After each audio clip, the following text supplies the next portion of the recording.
Hello everyone, hope सब बढ़िया होंगे। नमस्ते नमस्ते to everyone. So welcome back to my channel and आज हम लोग बात करने वाले हैं बहुत ही फेमस चीज़ की और बहुत ही फेमस एक इवेंट की जो कि आजकल चल रहा है, कुंभ। ऑलराइट, सो कुंभ के बारे में अगर हम बात करें तो कुंभ लोग कहते हैं, कुंभ मेला बोलते हैं या फिर कुंभ। तो बेसिकली इसकी हिस्ट्री के बारे में सबसे पहले जानते हैं कि ये कब से चल रहा है और इसके प्रमाण हमें कहाँ कहाँ मिलते हैं। तो कुंभ के प्रमाण हमें जो ओल्डेस्ट प्रमाण मिलता है स्कंद पुराण में।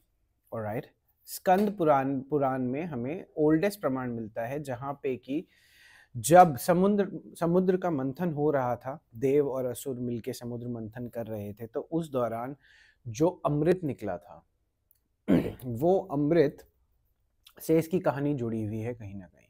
तो हुआ क्या था कि उस अमृत को जब वो उपस्थित हुआ, जब वो निकला, तो जो इंद्रदेव के पुत्र थे जयंत, उन्हें लगा कि ये अमृत अगर असुरों में बट गया तो प्रॉब्लम हो जाएगी, तो इसलिए वो लेके उसे वहां से भाग गए थे।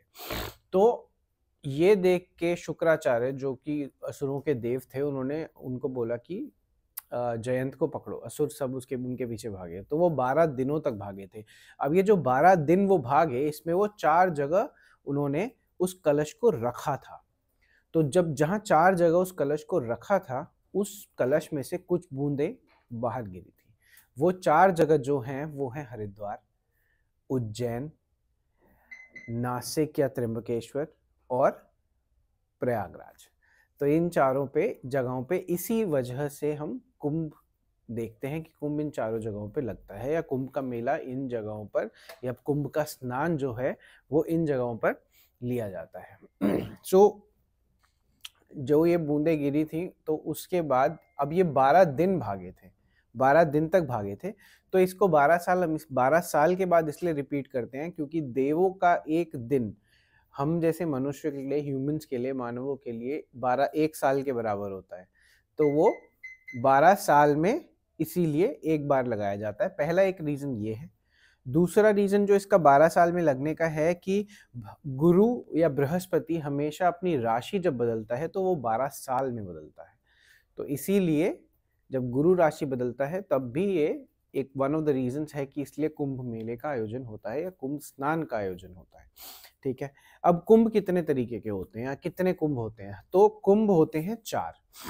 सबसे पहला होता है नॉर्मल कुंभ, जो छोटा सा होता है, हर 3 साल में होता है।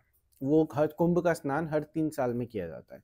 सेकंड होता है अर्ध कुंभ, जिसे हर 6 साल में जो लगता है और हर 6 साल बाद वो रिपीट होता है। और उसके बाद होता है 12 साल पे पूर्ण कुंभ। सो 3 साल पे जो कुंभ होता है वो नॉर्मल कुंभ होता है, 6 साल वाला अर्ध होता है, और 12 साल वाला जो होता है वो होता है पूर्ण कुंभ। और इसके बाद एक सबसे इंपॉर्टेंट कुंभ जो अभी चल रहा है फिलहाल, सबसे इंपॉर्टेंट, वो होता है 144 साल बाद। मतलब जब 12 पूर्ण कुंभ लगते हैं, 12 पूर्ण कुंभ हो जाते हैं, उसके बाद एक महाकुंभ होता है। तो अभी जो एक कुंभ लग रहा है, इससे 144 साल पहले एक महाकुंभ लगा था और इसके 144 साल बाद लगेगा। दैट मीन्स कि हमारी आने वाली, आपकी पिछली 2 जनरेशन्स और आने वाली 2 जनरेशन्स कुंभ नहीं देखेंगी, महाकुंभ तो नहीं देखने वाली है, दैट्स फॉर श्योर। सो ये थोड़ी सी बेसिक इन्फॉर्मेशन थी जो कुंभ के बारे में मैंने आपको दी है। Most of the people they do not understand या they do not have this kind of information. It is a very auspicious time to take bath in the Triveni. ठीक है, तो ये यहाँ तक पहुँचे हम। Now we can talk about, अच्छा ये कुंभ जब ये 4 जगह पे लगता है तो कैसे how they decide. So basically ये डिसीजंस जो होते हैं ये डिपेंड करते हैं सूर्य पे, चंद्र पे और बृहस्पति पे।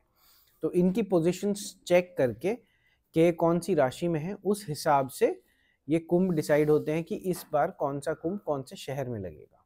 जैसे कि हरिद्वार हो गया, उज्जैन हो गया, हमारे 4 हैं, Haridwar, Ujjain, Nashik, that is Trimbakeshwar, and then Prayagraj. So this is all for this small video. Next video में I'll tell you थोड़ा विस्तार से कि एग्जैक्टली कौन सा लाइक सूर्य, चंद्र और बृहस्पति कौन कौन सी राशि में होते हैं, तो किस जगह पर कुंभ लगाया जाता है. So please wait for that video also. Thank you so much for having patience and watching me. Enjoy your day. Have a blessed day. And please go to Kumbh and take a snan. It's very important. You won't see it in your lifetime again. Thank you.